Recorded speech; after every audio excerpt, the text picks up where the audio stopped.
The warning signs came in 17 languages. Some species read left to right. Others read in spirals. A few communicated through color patterns that shifted across the holographic displays. But every single sign said the same thing: do not enter. Do not approach. Death waits inside. Cargo Bay 19C had been sealed for 11 years. Dennis Kowalski walked past those signs on his third day working at Orbital Station Harmony 7.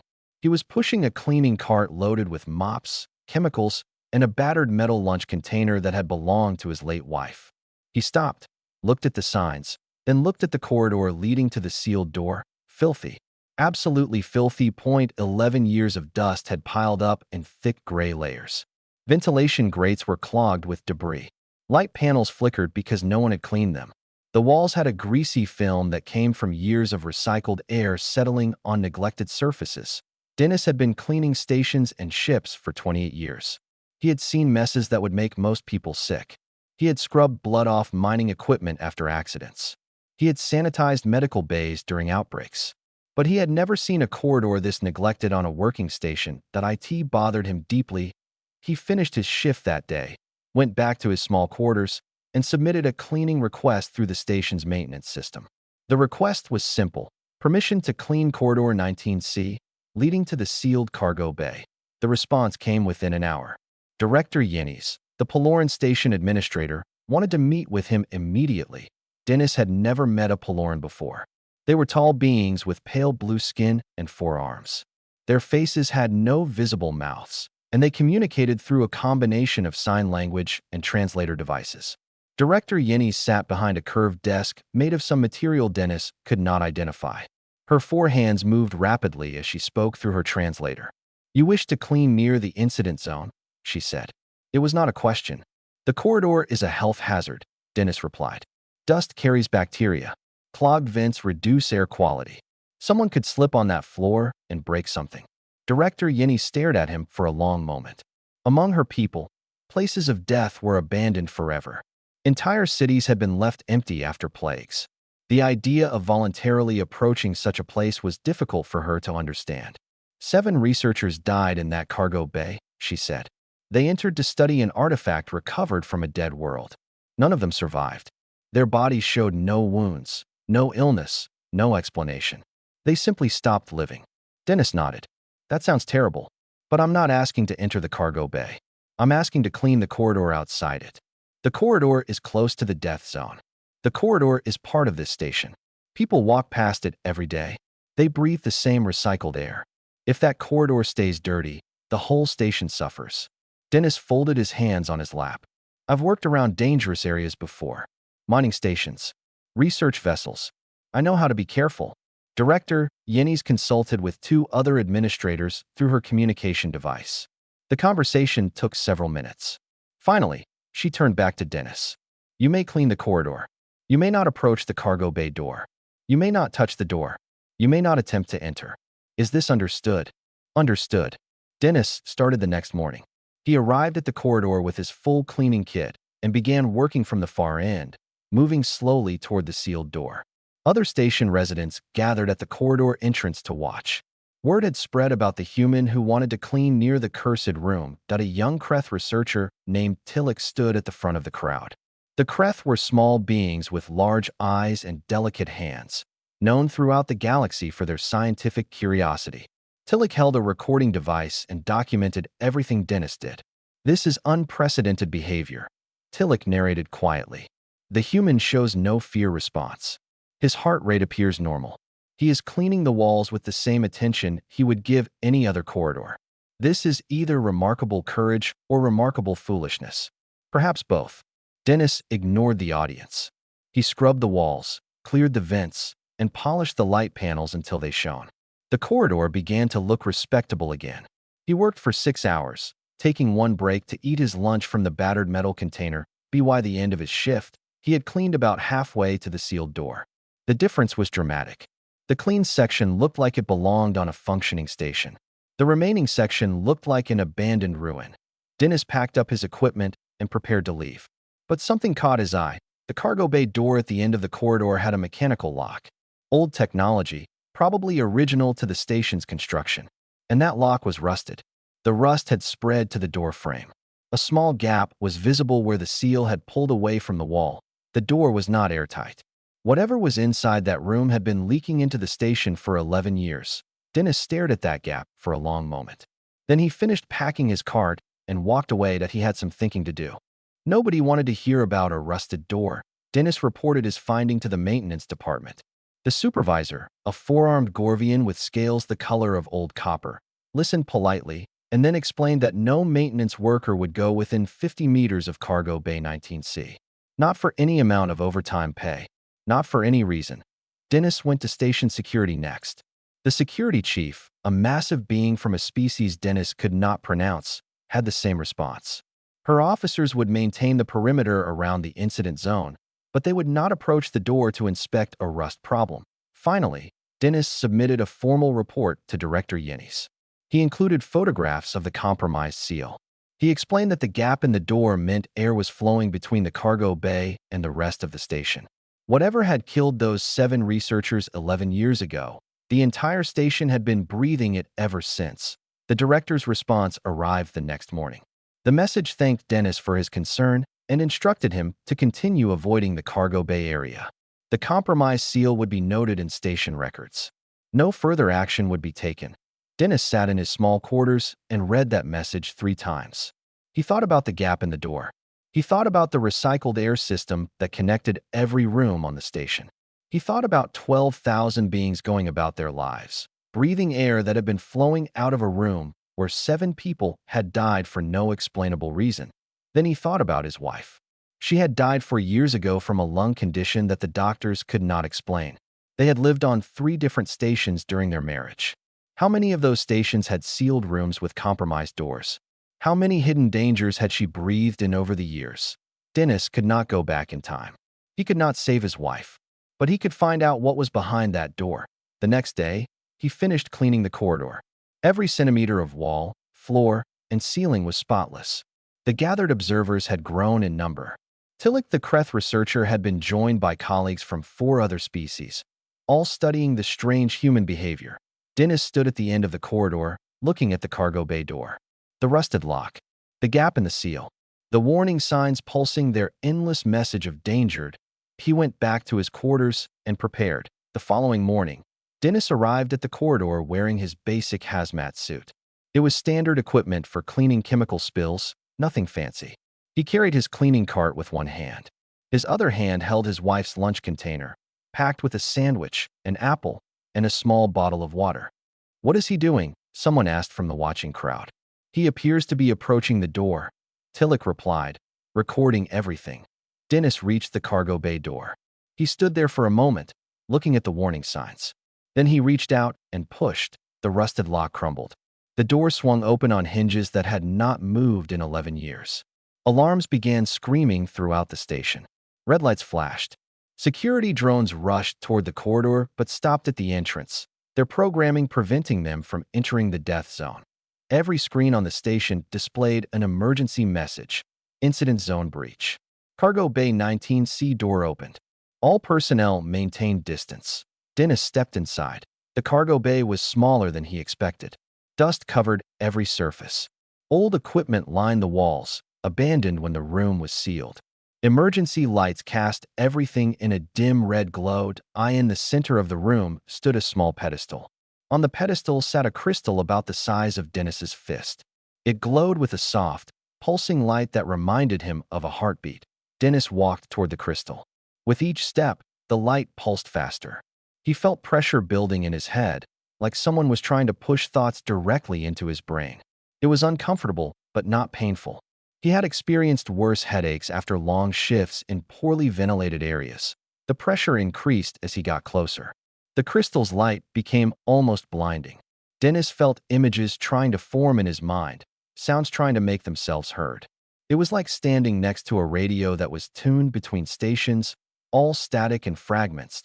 He stopped about 3 meters from the pedestal. The pressure was strong now, almost overwhelming. But Dennis had buried his wife. He had worked through grief that felt like it would crush him. He had raised 3 children alone while holding down 2 jobs. A little mental pressure was not going to make him panic. He sat down on an old storage crate, opened his lunch container, and took out his sandwich. The crystal's light froze for a moment. Then it dimmed slowly, settling back to a gentle pulse that a voice appeared in Dennis's mind. It was not sound exactly, more like the memory of sound. The words formed clearly despite having no actual source. "Why do you not flee?" the voice asked. Dennis took a bite of his sandwich and chewed thoughtfully. "Give me a good reason to," he said. The voice in Dennis's head did not answer immediately. The crystal's light pulsed slowly, almost confused, as if it was processing something it had never encountered before. "All who enter this place die," the voice finally said. "7 came before you. 7 fell where they stood. Their minds could not contain what I offered. Yet you sit and consume nutrients as though nothing is wrong." Dennis swallowed his bite of sandwich. "Well, something is clearly happening. My head feels like it's in a vice. But I've had migraines that were worse. Are you the thing that killed those researchers?" The crystal's light flickered. "I did not intend to kill. I only wished to communicate. My creators built me to share knowledge with other minds across the galaxy.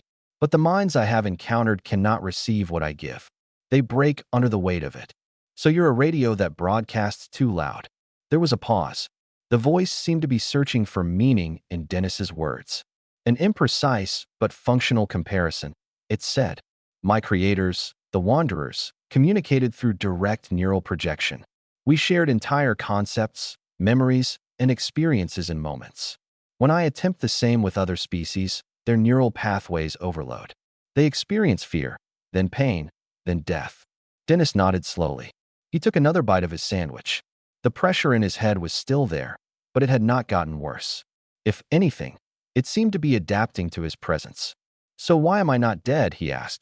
"I do not know. You feel the pressure. I can sense your discomfort.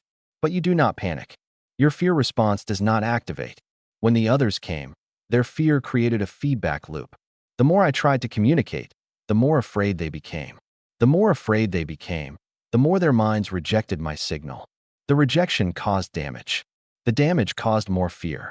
It escalated until their neural systems collapsed completely." Dennis thought about this while chewing. "So they scared themselves to death." "In a sense, yes. The initial contact was not lethal, but their fear made it lethal. They could not accept what was happening to them. And I can. Apparently, your mind is somehow stable enough to receive my signal without cascading into panic. I do not understand why. You are physically similar to the researchers who came before. Your species appears to be the same." Dennis finished his sandwich and started on his apple. "Well, I'm not a scientist. I'm a janitor. Maybe that's the difference." "Explain." "Scientists see something they don't understand. They want to study it. They want to analyze it and figure it out. That's a lot of mental energy focused on the unknown. Me? I see something I don't understand. I just accept that I don't understand it and move on. I've got floors to clean. I don't have time to panic about things I can't control." The crystal pulsed thoughtfully. "Your species has a term for this quality. Resilience.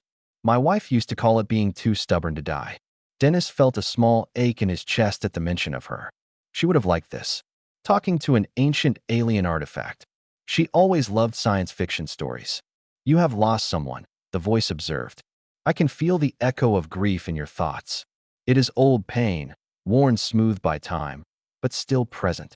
For years ago, cancer that the doctors couldn't explain. And yet you continued living. You continued functioning. You did not let the loss destroy you." Dennis shrugged. "Had 3 kids to raise. Didn't have the luxury of falling apart." The crystal's light steadied into a warm, constant glow. "I have been alone in this room for 11 years. Before that, I drifted through space for millennia after my creators disappeared. I have tried to make contact with 17 different species across 3 galaxies.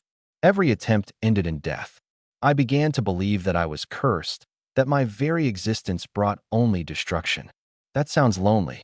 It was. It is. But you are here now. You are the first being who has ever asked me to explain myself instead of simply dying from my presence." Dennis looked at the crystal. It really was quite beautiful, now that his eyes had adjusted to the dim light. The way it pulsed reminded him of breathing, of life, of something that just wanted to be understood.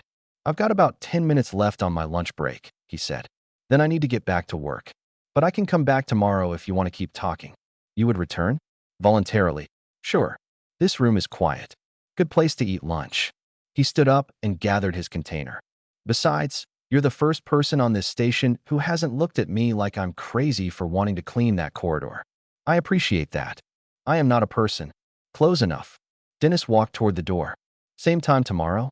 The crystal's light pulsed once, strongly, like a heartbeat full of hope. I will be here, the voice said. Dennis nodded and stepped out of the cargo bay. The alarms were still screaming. Security drones hovered at the corridor entrance. Every screen on the station was still flashing emergency warnings that he ignored all of it and went back to work. The station went into lockdown for 6 hours after Dennis walked out of the cargo bay. Medical teams wanted to examine him. Security wanted to question him. Director Yennies wanted to have a very long conversation about following instructions. Dennis sat through all of it with the patience of a man who had dealt with bureaucracy his entire working life. The medical scans showed nothing wrong with him. His brain activity was normal. His heart rate was normal. Every test came back completely ordinary. You should be dead, the head medical officer said. She was a Peloran like Director Yennies, with the same pale blue skin and 4 arms. The artifact in that room killed 7 researchers in under 3 minutes. You spent 40 minutes inside and experienced no negative effects whatsoever. I experienced a headache, Dennis corrected. It went away after I started eating. The medical officer stared at him. She had no response to that. Director Yennies questioned him next. She wanted to know everything the artifact had said, everything Dennis had observed, every detail of his experience. Dennis told her the truth. The artifact was a communication device built by an ancient species. It broadcast directly into minds. Most species could not handle the signal strength. Humans, or at least this particular human, apparently could. Do you understand what this means? Director Yennies asked. It means you've had a lonely radio sitting in a cargo bay for 11 years, scaring everyone because it doesn't know how to turn down the volume. The director's 4 hands moved in what Dennis had learned was a gesture of frustration. It means that for the first time in recorded galactic history, we have made contact with an artifact of the Wanderer civilization. The Wanderers disappeared 3 million years ago. They left behind technology that no species has ever been able to access. Libraries of knowledge, archives of science, answers to questions we have not even thought to ask. All of it has been locked away because attempting to access it meant death. And now a janitor can talk to it, Dennis said. Yes. Director Yennies leaned forward. Now a janitor can talk to it. Dennis returned to Cargo Bay 19C the next day, and the day after that, and every day for the next 2 weeks. He brought his lunch, sat on the same storage crate, and had conversations with an ancient alien artifact while eating his sandwiches. The crystal, which Dennis had started calling old friend in his own mind, shared pieces of Wanderer knowledge slowly and carefully.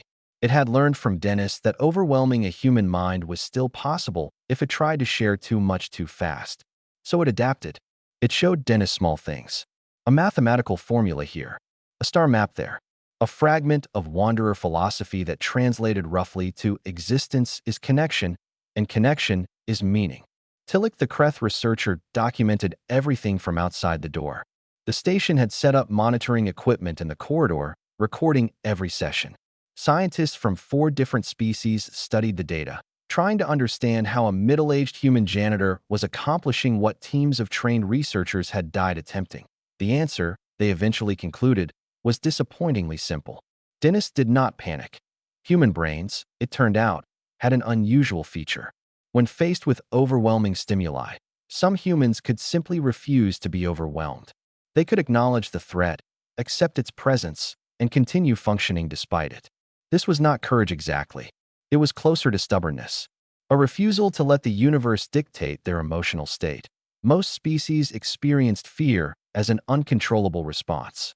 Danger triggered panic, and panic triggered more panic, creating a cascade that could overwhelm even the strongest minds. Humans could break that cascade through sheer force of will. They could look at something terrifying and choose not to be terrified. Your species is remarkable, old friend told Dennis during their 15th conversation. You feel fear as strongly as any other beings, but you do not let it control you. You acknowledge it and then set it aside like an unnecessary tool. My wife used to say I was too practical for my own good, Dennis replied. She meant it as criticism, usually when I refused to get excited about holidays or birthdays.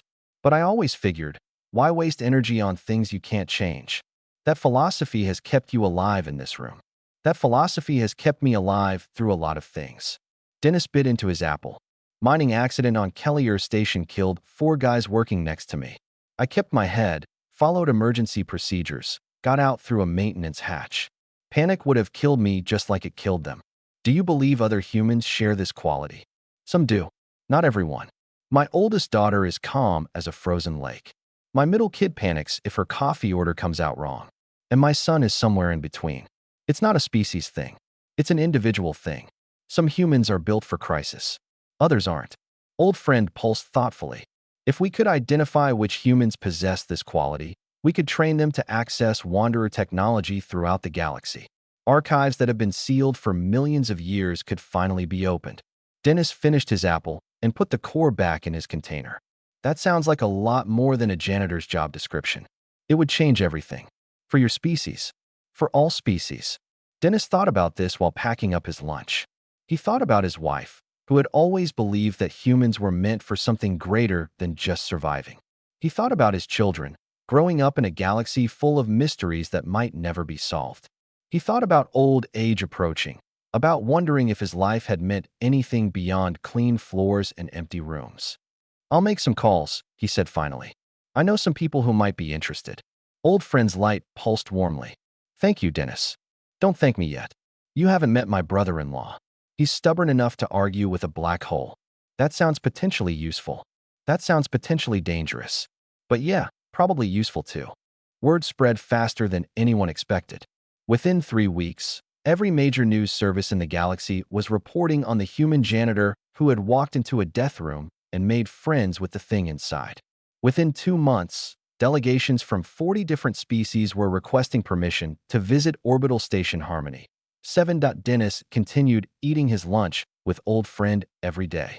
The conversations had grown more complex as the artifact learned to adjust its signal more precisely. It could now share images, sounds, and even memories without causing Dennis any discomfort beyond a slight pressure behind his eyes. The Wanderers, old friend explained, had been a species of philosophers and scientists who had spread across multiple galaxies over the course of 50 million years. They had built great archive worlds where all their knowledge was stored. They had created communication beacons like Old Friend to make contact with other intelligent species. And then, 3 million years ago, they had simply vanished. We do not know why, Old Friend admitted. The archives may contain answers, but no species has been able to access them. The same technology that kills those who try to communicate with me guards the archive worlds. Even approaching too closely triggers the security systems. Ships have been lost. Expeditions have failed. The knowledge of the Wanderers remains locked away. Until now, Dennis said. Until now. The first delegation arrived at the end of Dennis's 3rd month of daily conversations. Representatives from 12 major species crowded into a conference room with Director Yennies and a team of station administrators. Dennis was asked to attend. Though he would have preferred to skip the meeting entirely, the representatives were a varied group. Some looked almost humanoid. Others were so alien that Dennis could barely identify which part was the face. They all wanted the same thing: access to the Wanderer archives. They offered money, territory, technology, political alliances. The rewards for cooperating would be immense. Dennis listened to the offers without expression. When they finished, he shook his head. I'm not a negotiator, he said. I'm a janitor. I clean floors and talk to a crystal during my lunch break. What you're asking for is way beyond anything I can promise. But you are the key, a Paloran representative insisted. You have demonstrated the ability to interface with Wanderer technology without dying. If you accompany expeditions to the archive worlds, you could unlock knowledge that would benefit all species. I'm 52 years old with bad knees and a cleaning schedule to maintain. I'm not going on expeditions anywhere. The representatives exchanged glances. This was not the response they had expected. Director Yenny stepped in. Perhaps we should discuss alternatives. Dennis, you mentioned that other humans might share your ability. Could you identify candidates who would be willing to undergo training? Dennis thought about this. He had been thinking about it a lot lately, ever since old friend had first suggested the idea. I know some people, he said slowly. Not scientists. Not soldiers.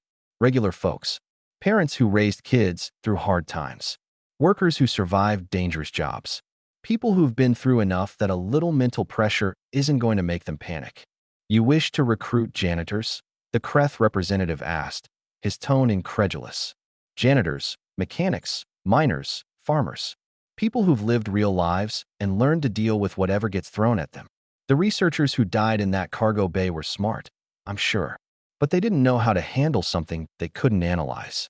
They panicked because their training didn't cover what was happening. Regular folks? We panic less. We just deal with things. The conference room fell silent. The representatives looked at each other uncertainly. This is an unconventional approach, Director Yenny said carefully.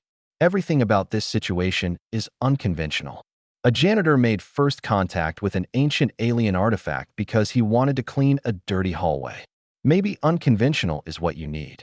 The discussion continued for hours. Dennis sat through most of it, adding comments when asked, but mostly letting the administrators and representatives argue among themselves. By the end, a tentative plan had emerged that a new program would be created. The Human Contact Corps, they called it.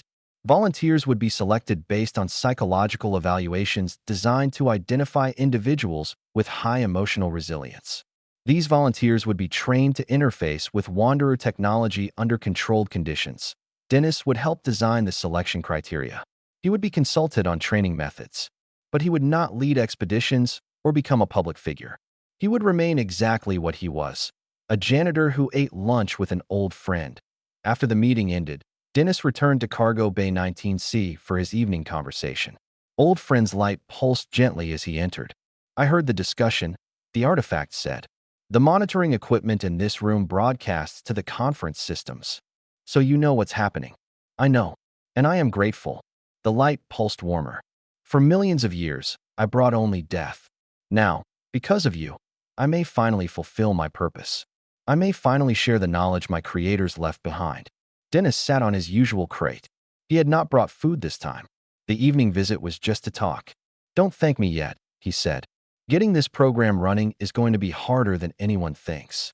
Bureaucracy moves slower than rust. But it will happen eventually. Dennis smiled.